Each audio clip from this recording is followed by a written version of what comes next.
Welcome sa Dris TV. Kung interesado ka sa ganitong news, huwag kalimutang isubscribe ang ating YouTube channel. Maraming salamat! Welcome po ulit sa ating panibagong update tungkol kina Kim and Paolo Abilino. Sa bawat update natin, tatalakayin natin ang mga pinag-uusapan sa mundo ng social media tungkol kina Kim and Paolo Abilino. Kaya naman kung hindi pa po kayo nakasubscribe dito sa ating channel nako, i-click nyo na po yan and isama nyo na din ang bell button.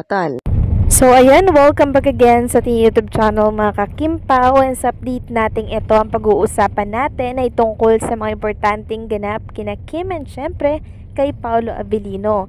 And unahin natin ang tungkol dito sa mga trending and talagang pinag-uusapan po na love team dito po sa X.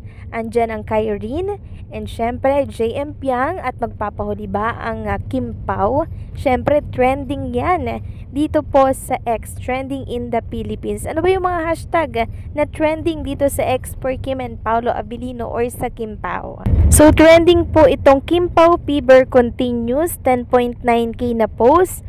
And syempre trending din ang Kim Pao Cebu first day shoot, which is ngayong araw or kanina po mga ka-Kimpaw. So simula po nang pumutok yung project ni Kim and Paolo Abilino na series na Alibay, lagi na po silang pinag-uusapan lalo dito sa mundo ng social media, lalo na po dito sa X. Lagi po silang trending dito sa X. Ibig sabihin lamang nun mga ka-Kimpaw, talagang marami at marami pa ring sumusubaybay at sumusuporta sa tambalan po ni Kim and Paolo. Talagang age doesn't matter mga ka-Kimpaw Pag kinikilig tayo sa isang tambalan, wala tayong pakialam kung anong age nila, 'di ba? Kasi hindi naman po halata kay Kim and Paolo Abilino yung mga age nila, 'di ba? Kasi baby face pa din, parang mga teenager nga lang po si Kim and Paolo Abilino.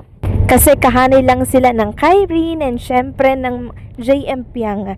So mga teenager yan, 'di ba mga ka-Kimpaw? So yan, parang kahanay lang po ni Kim and Paolo Abilino yung mga bagets na love team. Samantalang ipapakita ko naman sa inyo itong eksena po dito sa Cebu mga ka-Kimpaw. Meron po kasing isang netizen na nag-video po kay Paolo Abilino. Grabe na starstruck talaga sila.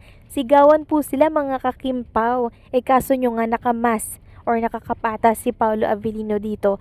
Pero litaw na't litaw pa rin daw po yung kagwapuhan nitong si Paolo Abilino, lalo na nung nagtanggal daw po ng sombrero. So ibig sabihin yung first taping po nila kanina mga ka-Kimpaw, grabe, dinagsapo talaga ng mga audience nila doon. Mahigpit pa naman na kabilin-bilinan ni Paolo Abilino na wala munang dadalaw, pero hindi rin po nasunod.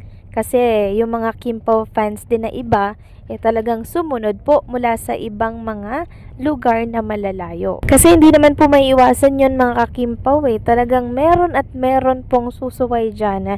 Kasi sa kagustuhan po nilang makita syempre si Kim and Paolo Abilino. Syempre 'di ba pagkakataon na po ito. Minsan lang itong mangyari, kaya naman susulitin na ito ng ibang mga Kimpaw Nation. Next topic naman pag-usapan natin itong pinag-uusapan ngayon dito po sa X. So meron kasi tayong mga nasasagap na sinisiraan po si Kim tungkol doon sa kanyang luggage.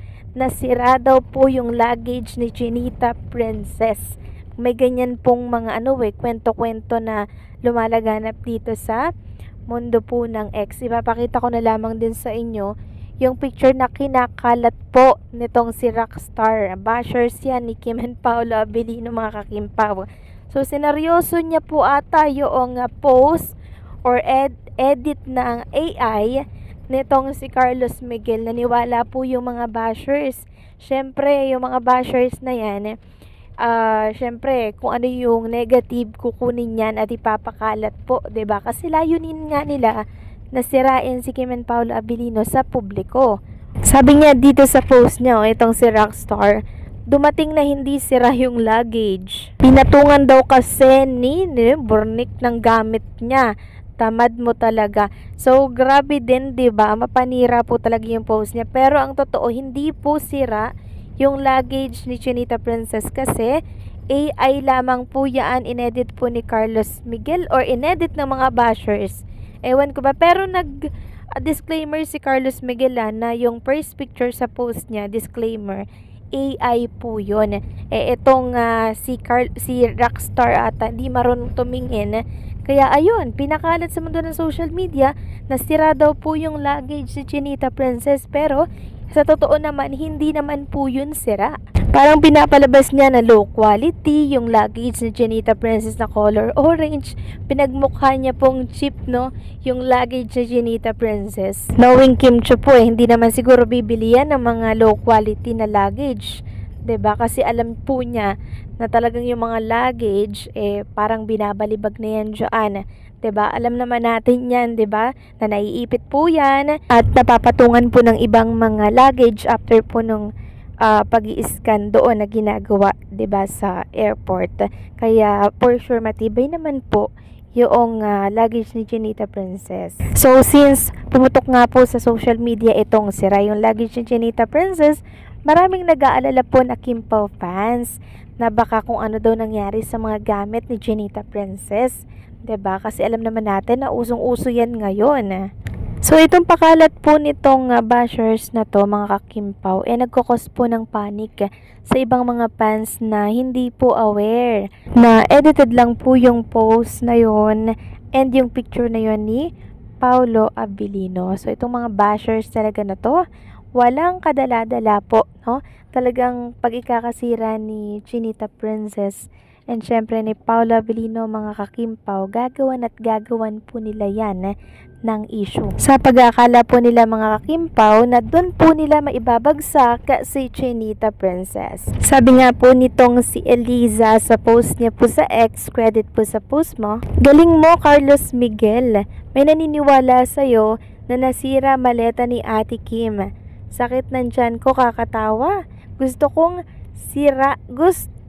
siraan si Kuya Pao pero nag-utak sira na. Pahiya unti, bukas bawi." So ayan, isang patunay po na naninira lamang po itong si Rockstar kay Kim and syempre kay Paolo Abilino. Ito po ay mga alipores ni Jay na kung saan hanggang ngayon hindi po natatanggap na si Paolo Abilino po ay nakay Chinita Princess na. Grabe, no, uso naman mag-move on. Bakit kaya hindi sila maka-move on ngayon? So acceptance lang naman yung kailangan nila, 'di ba, para maka-move on sila. Pero bakit parang hirap na hirap silang tanggapin 'yon? Nakakaloka, 'di ba? May boyfriend na ngang iba yung kanilang sinusuportahan, pero kay Paolo Abilino pa rin sila nakatutok, 'di ba? Nakakaloka. But anyway, kahit na patuloy naman po silang naninira, patuloy naman po ang blessings ni Kim and Paolo. Kaya hayaan na po natin yung mga bashers na ganyan. So paano, mga kakimpaw, hanggang dito na lamang po ang update natin. Maraming salamat sa patuloy na pagsuporta.